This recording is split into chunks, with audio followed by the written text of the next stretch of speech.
So here's the story of how I started a publishing company, and here's what I've learned. And I will just tell you in advance that some of what I say will apply only to nonfiction, but most of it is generally applicable.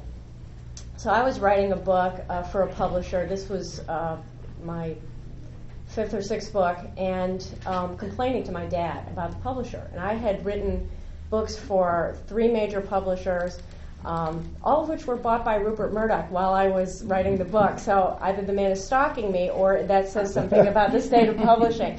Anyway, so I was writing for yet my 4th publisher, and complaining to my dad about how disorganized they were, how they didn't seem to be up to date with some of the developments that you just heard about. And he said, well, why don't you start your own publishing company? And I said, this was in July of 2012. I said, Dad, I don't have printing presses. I don't have trucks to deliver books to bookstores. I don't have any of the things that you need to have a publishing company. He said, Nell, those are now liabilities, not assets. If you look at the current state of the publishing world, that's all really changing. So I spent about 3 weeks, and as usual, my dad was right.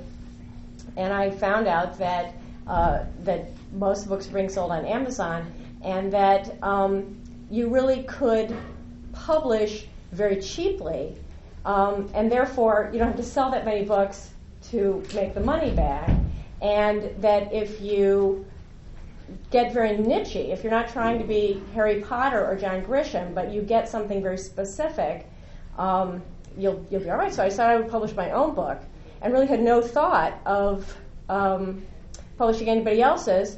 But I found out that when you are in Washington and you go out and you meet people and they say, what do you do? And you say, I'm a publisher. About 1 in every 5 says, I'm writing a book. And of that 1 in every 5, if you say I only publish nonfiction, that eliminates, forgive me, a lot of the really bad writing. And because generally speaking, if people are writing nonfiction, they're very committed to the subject, they've done a lot of work on it, and of that 20%, I would say maybe half of them actually are willing to finish the book and write it. And so it turned out that while I was still finishing my book, the first book I published was a fabulous short biography of the first black woman aviator, Bessie Coleman. If you've ever been to O'Hare Airport in my hometown of Chicago, it's on Bessie Coleman Drive. So Bessie Coleman had an amazing life, wonderful person. I was very excited to publish it.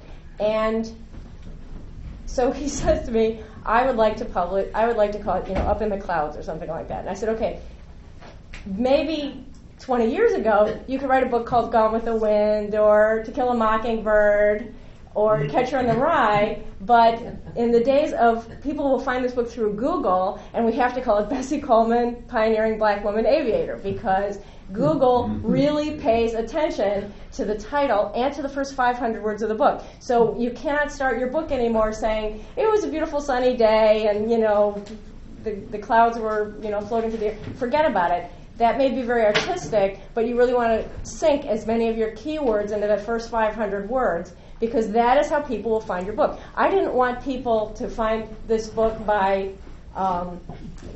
typing into Google, is there a book about Bessie Coleman? I wanted them to find the book by typing into Google, who was the first black woman aviator? She was also the first black aviator. Who was the first black aviator?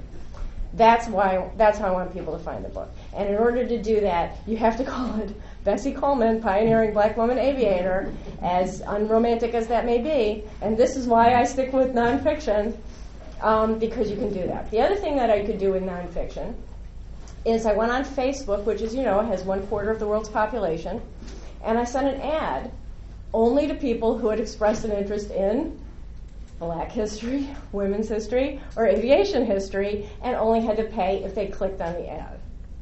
Okay? Now, a lot of different ways you can do that.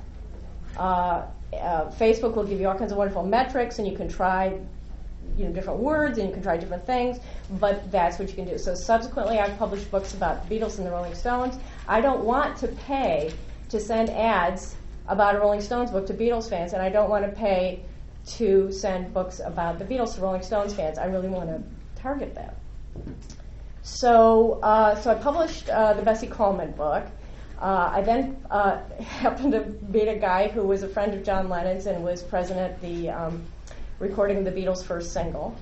What is it called? Is it called My Wonderful Youth? No, it is called the recording of the Beatles' first single, Love Me Do.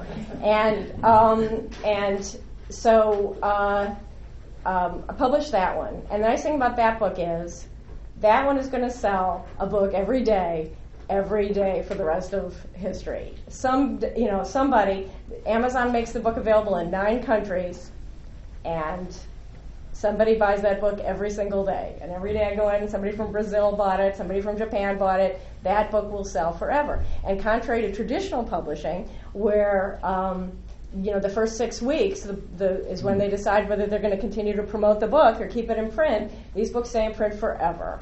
So I've learned a lot over now getting ready to publish my 30th book, which is another Beatles book. I'm doing a series called One Song, which are short ebooks about one song, and this one is about I'm the Walrus.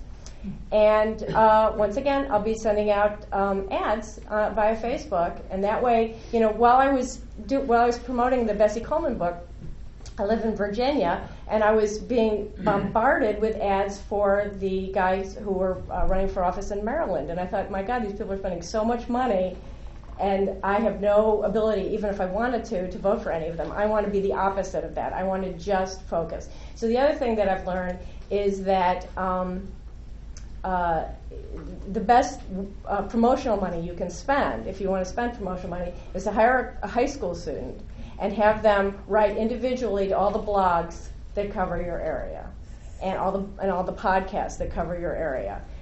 I've done press releases, complete waste of time, even on the Beatles book. I thought, boy, that's obvious. I mean, don't you all want to go home and buy that great Beatles book? It's really wonderful.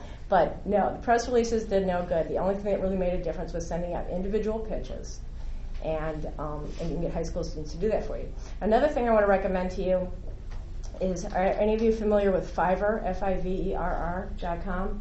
Fiverr.com is what people will do for you for $5. And it's everything from I'll pretend to be your girlfriend on Facebook for 3 months to, I'll make a video that says happy birthday to your mother-in-law with Mount Rushmore singing happy birthday, which I did for my mother-in-law, was a big hit, to really wonderful things, and it's very scalable. So sometimes, the bottom line will be $5 and up. And I have been very successful finding people on Fiverr who can format the books for the Amazon system. And that is a tiny fraction, what Amazon will charge you if you go through their system. Another thing that I recommend is, for $10, you can start your own publishing company on Amazon. And that's a one-time fee for as many books as you publish. And that way, your book does not come out saying published by CreateSpace on Amazon. It says published by Minow Press, and that gives it a lot more credibility. So those are the basics of what I've learned about publishing, and I will just be happy to answer your questions or any questions.